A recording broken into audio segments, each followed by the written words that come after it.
What's up, everybody? Comfy Time Gamer here. Welcome back to Dark Souls. Let's continue onward into Lost Izalith here, picking up right where we left off.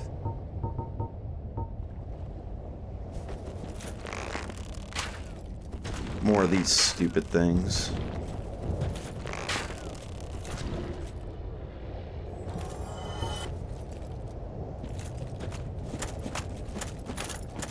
This is post-commentary, guys, so I'm just gonna forewarn you, this is, commentary may be a little, slightly more depressing than, usual, because, of what happens later on in the part. Those of you who've been following along, those of you who are watching this and know the area I'm in, I think you can probably guess that, you know what I'm going to discover. So, I apologize for that beforehand, but, Jesus Christ, these fucking roots. Yeah. I guess I shouldn't have expected anything less. This is fucking Dark Souls, but,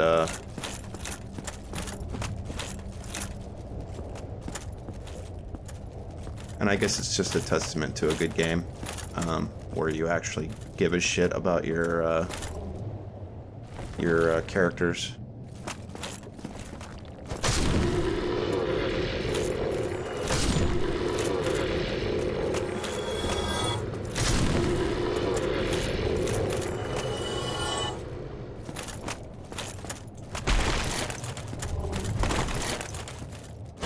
Again, no real unique enemies down here, just these same, like, blob things. They aren't... Unless they sneak up on you, they aren't particularly, tough at all. I mean... They're pretty shit enemy, actually.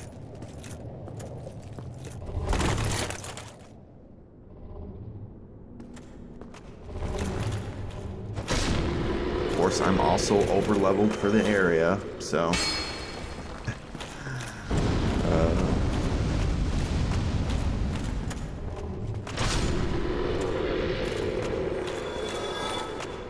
I'm just messing with you, buddy. I am over-leveled, though. He is right.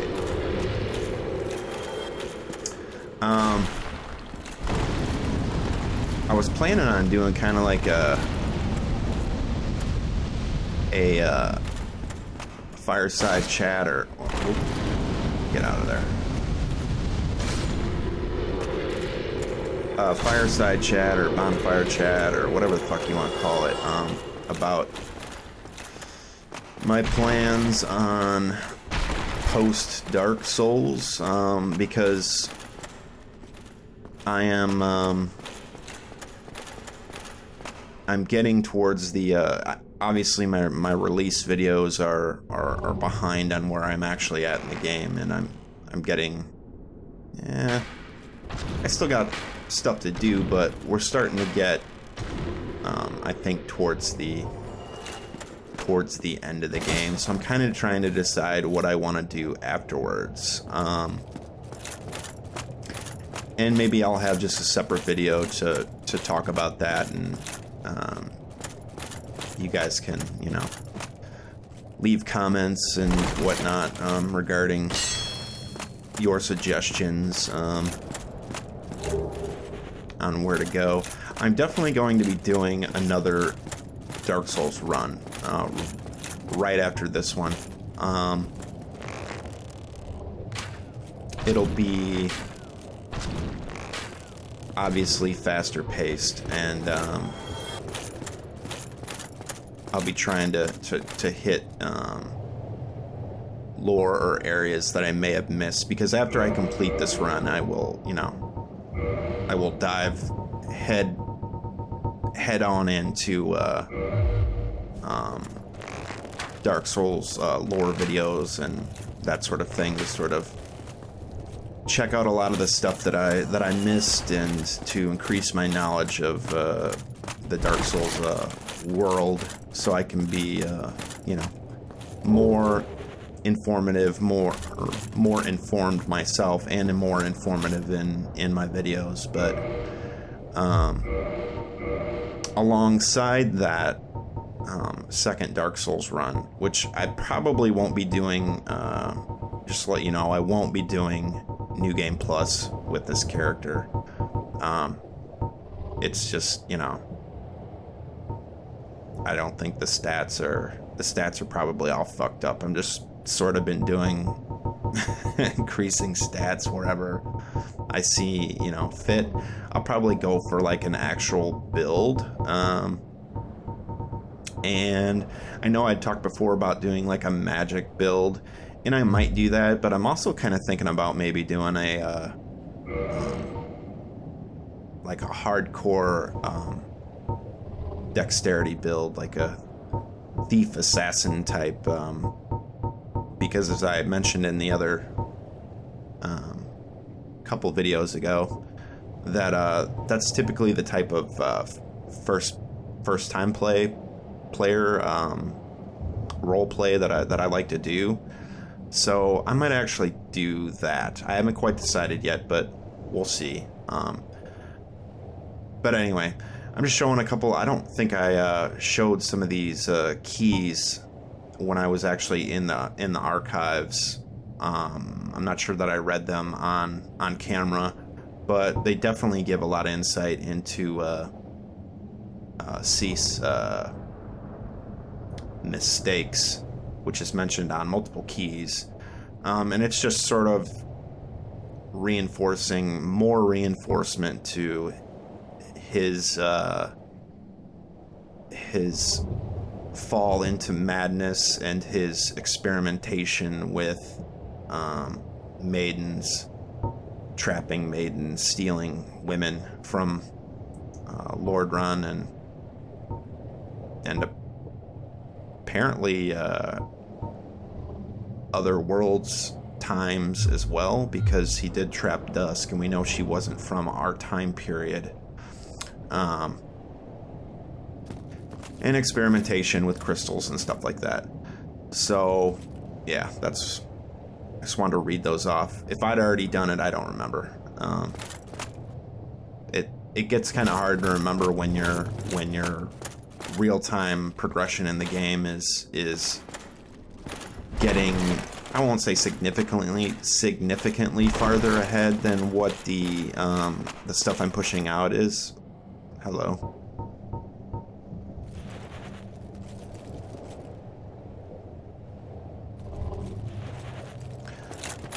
Another reason why I play very cautious. That's some sort of unique enemy up there. It looks like double-fisted pyromancer going on there. So, but we will explore these other paths first, because I saw some treasure up here. Anyway, I know that commentary is kind of jumping around here, but running alongside that second playthrough, which will, you know, obviously I won't, that's not something that I will upload with the sort of frequency that I have with this playthrough.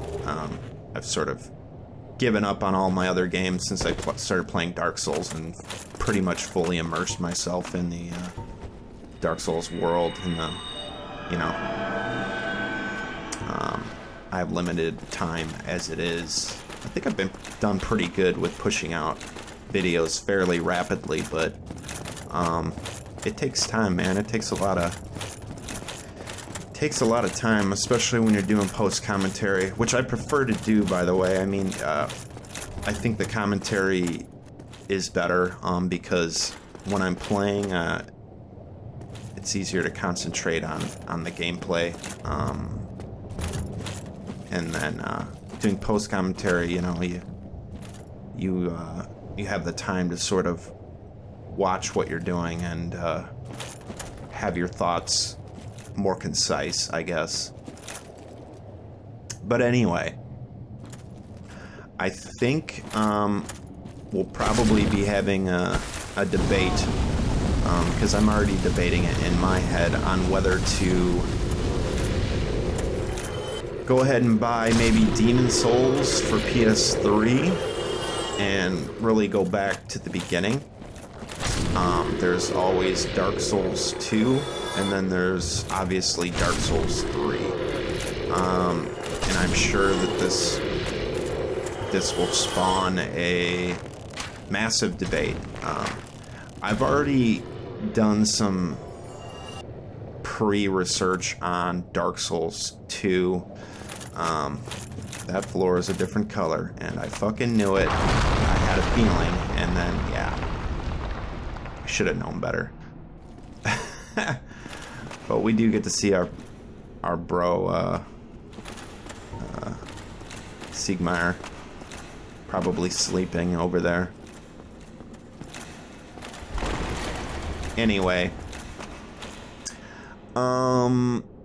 there's a lot of negativity about Dark Souls 2, and I've watched a little bit of it, because, you know, I kind of have to decide what I want to do. I've watched a little bit of Dark Souls 2, and I've watched some of the network testing phases of Dark Souls 3. So, I don't know, man. I guess it's a lot of personal choice. But the look and feel of Dark Souls 2 to me seems so... and I'm not just parroting what a lot of other people probably say about it. It just looks so far removed from this Dark Souls 1 experience. And there's going to be a learning curve regardless because of the, I mean, there's new stats. There's completely new stats. There's these stances and all sorts of different mechanics that they added to the game. On top of that, just from the little bit I've seen of Dark Souls 2 story-wise, it's I don't know, man. It's just not looking great to me. And I've listened to some criticisms of it, and I've listened to some people that really like it. I don't know. I don't like the look of it. Take this as a token of my gratitude. I don't know. I feel like I'm always thankful. I may end up playing it someday, but I'm really leaning towards Dark Souls 3 and just skipping 2 completely. Maybe watching some I don't know if I'll watch like a whole playthrough of it, but maybe some lore videos on Dark Souls 2 before I play Dark Souls 3, so at least I can maybe get some of the references. But from what I saw, they referenced Dark Souls 1 quite a bit. They have a lot of throwback stuff, and I like that. That appeals to me. Blatant, what's the term? Fan service. Blatant fan service is not something that is particularly appealing to me. I mean, I like it to a certain extent, but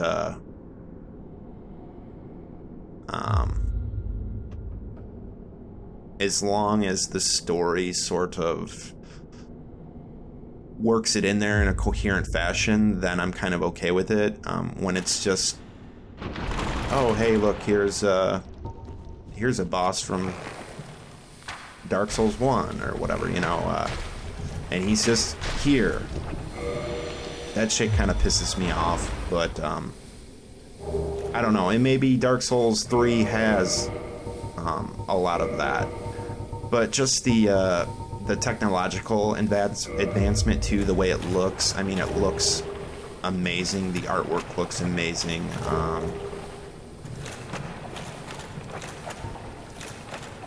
I don't know. It looks more appealing to me.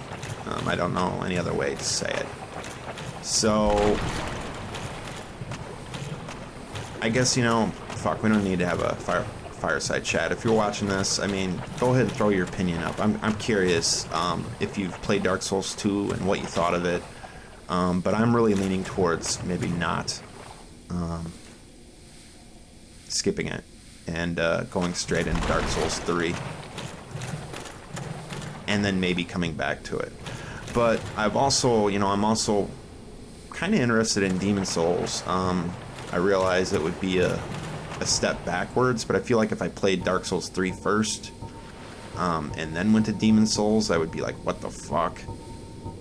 Look, it's so, you know, God, this is so archaic.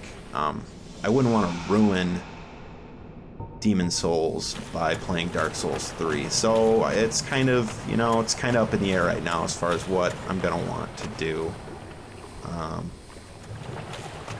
But, yeah.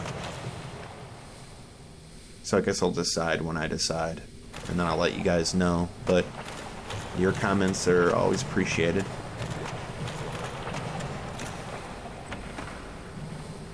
Fucking awesome Red Titanite slab. We can, I've been, I don't know if I've been showing it, but I've been doing it off camera. You know, I did a fully progressed divine weapon. I probably used a claymore or something, just to get the achievement. I'm not particularly an achievement hunter.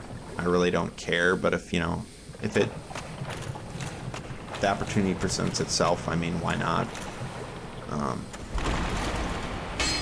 So I'll grab him when I can, but I'm definitely not that guy who has to get every achievement or anything like that.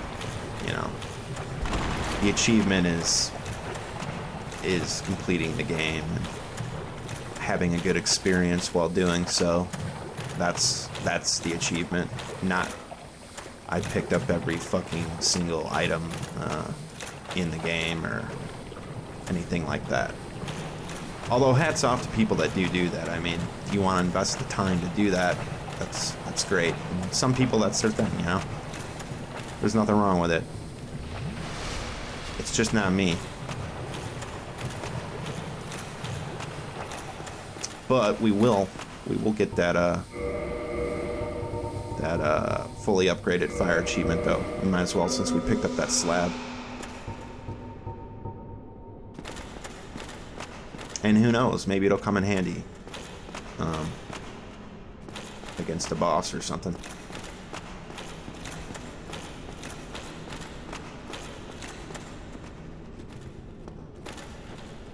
Although we've got to be, we have to be getting close to the Witch of Izalith, or whatever. I mean, goddamn.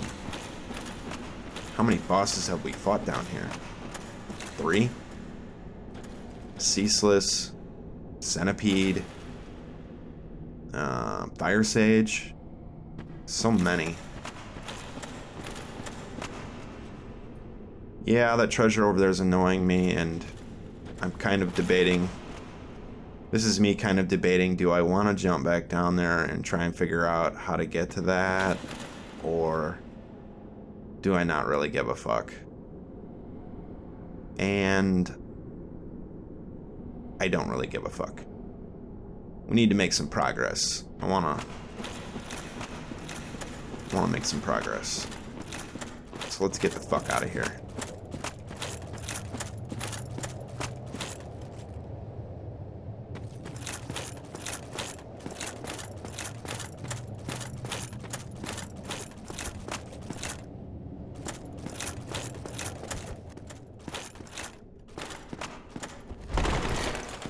Now, this long hallway is interesting. We got this Titanite demon, and I won't bore you with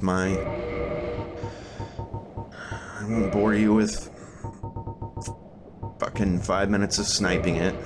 I'll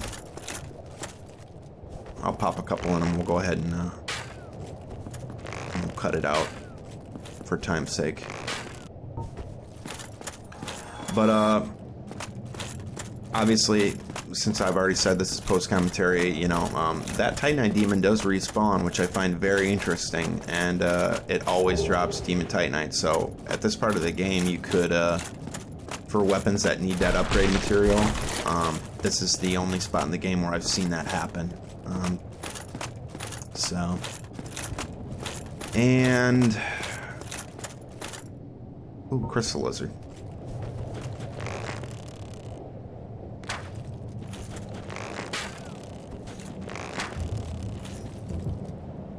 Nice. And now we're getting to God, just a very depressing. I hope you guys like what I've done with this part here. I put a little bit of time into it. I felt it was deserving because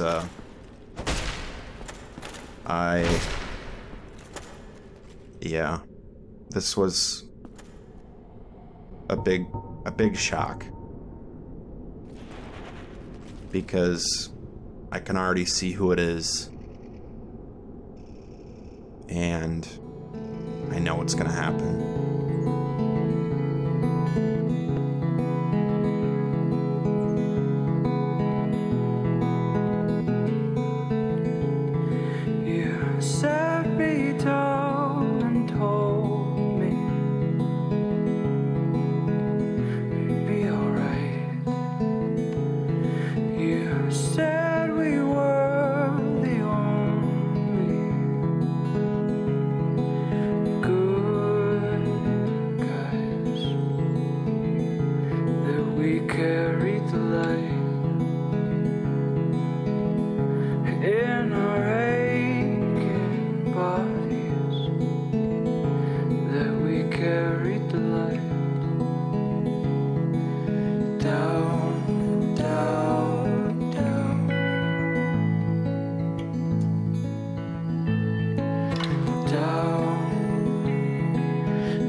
At the end of time. find us waiting. Oh man, I gotta tell you guys that this was so depressing to me that I just had to. I didn't even want to play anymore. If I'm being honest. I really didn't.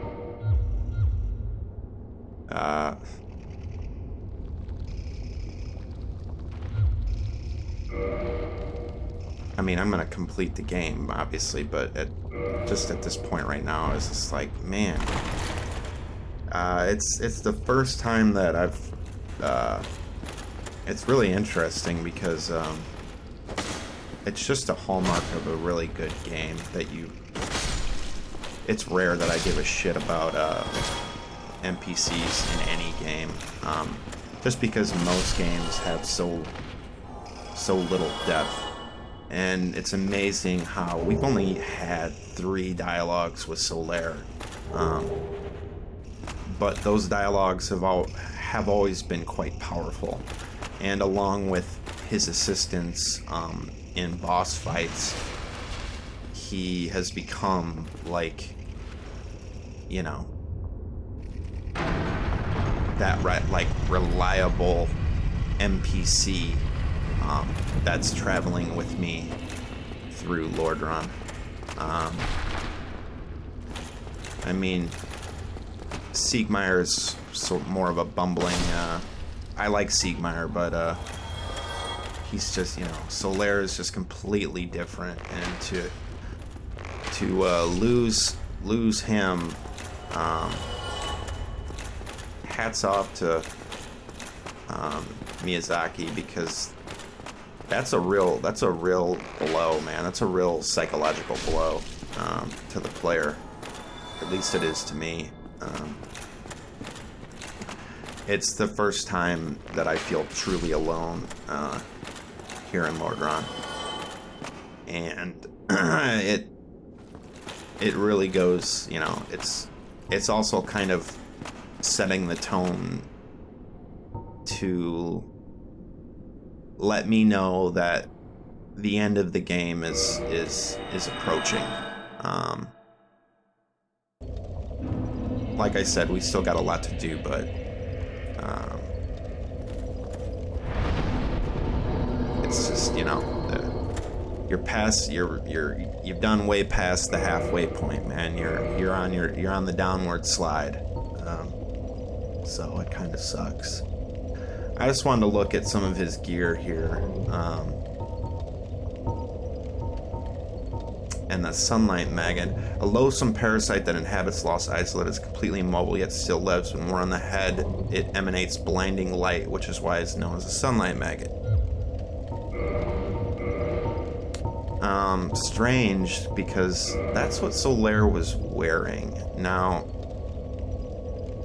I don't know if he just went hollow and happened to be wearing that, or something happened. I don't know, because his dialogue, you know, he's saying he found his son, which is completely insane. I guess maybe he thought the sunlight maggot was the sun. I don't know. Shield of Solaire restored, Knight of Sunlight decorated with the holy symbol, but Solaire illustrated it himself and has no divine powers of its own. As it turns out, Solaire's incredible prowess is a product of his own training and nothing more. Here we find out that Solaire is sort of a self-made man. His adoration of the sun and his gear is there. You know, there's nothing magical about it. He's drawn these things on his armor by himself. I think it's a real insight into, you know, Solaire's psyche. You know, he had a lot of ambition, but a lot of it was in his head.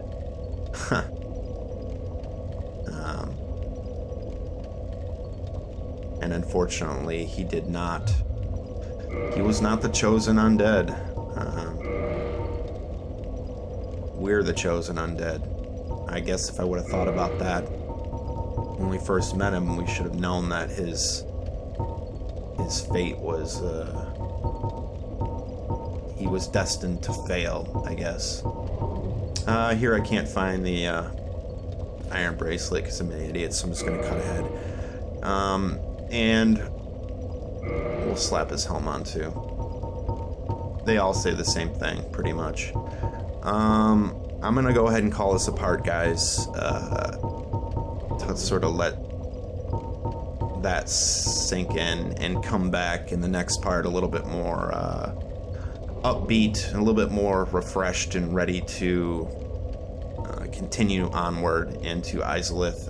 We do have this sweet shortcut now, though, that opens up, that has been opened up. So thanks for watching, guys. I'll see you in the next part.